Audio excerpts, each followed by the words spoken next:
मिट्ठू तोता और रानू चिड़िया सुबह से बैठे हुए थे।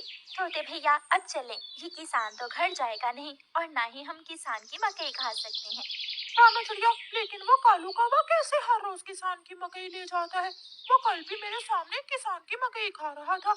मैंने पूछा तो कहने लगा कि किसान के खेत से लाया हूँ। वो एक नंबर का चोर है, किसी न किसी तरह वो मकई चोरी करके ले जाता होगा। किसान खेत में काम कर रहा था और चिड़िया और तोता बिना मकई खाए ही जंगल वापस चले जाते हैं।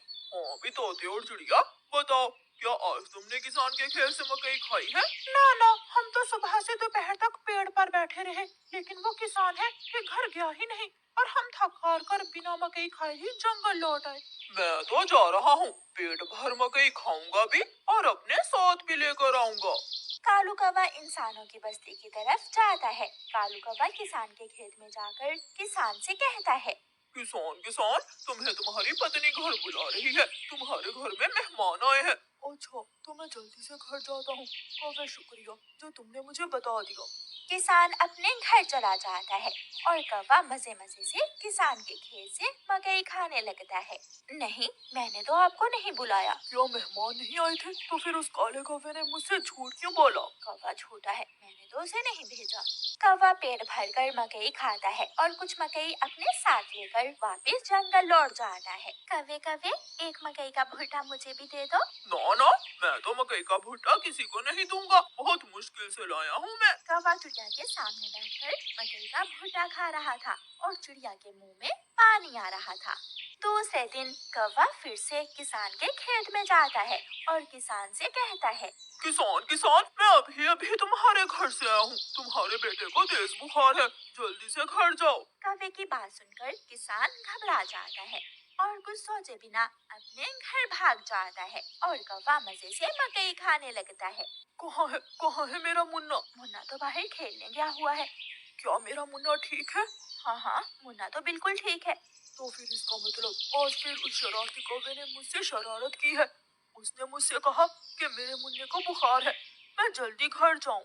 वो कौवा जरूर आपको घर भेजकर खेत से फसल खाता होगा।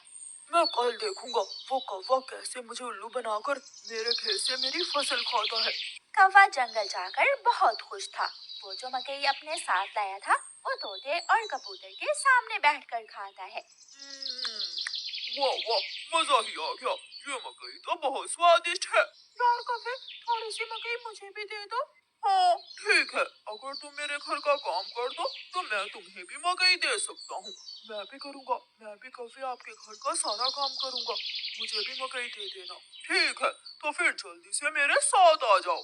कौवा कबूतर और तोते को अपने घर ले जाता है। तोते, तुम जल्दी से मेरे घर की सफाई सुथराई कर दो और कबूतर तुम जल्दी से मेरे सारे बर्तन धो दो, फिर मैं तुम दोनों को मकई दूंगा। फिर कबूतर अपने काम में लग जाता है और तोता कौवे के घर की सफाई सुथराई करने लगता है। दोनों अपना अपना काम खत्म कर देते हैं। कौवे, मैंने काम कर दिया है, अब मुझे मकई दे दो। मैंने भी काम कर लिया है, मुझे भी मकई दो। कौन सी मकई? चलो भाग जाओ यहाँ से तुम दोनों, मैं तुम्हें कुछ नहीं देने वाला।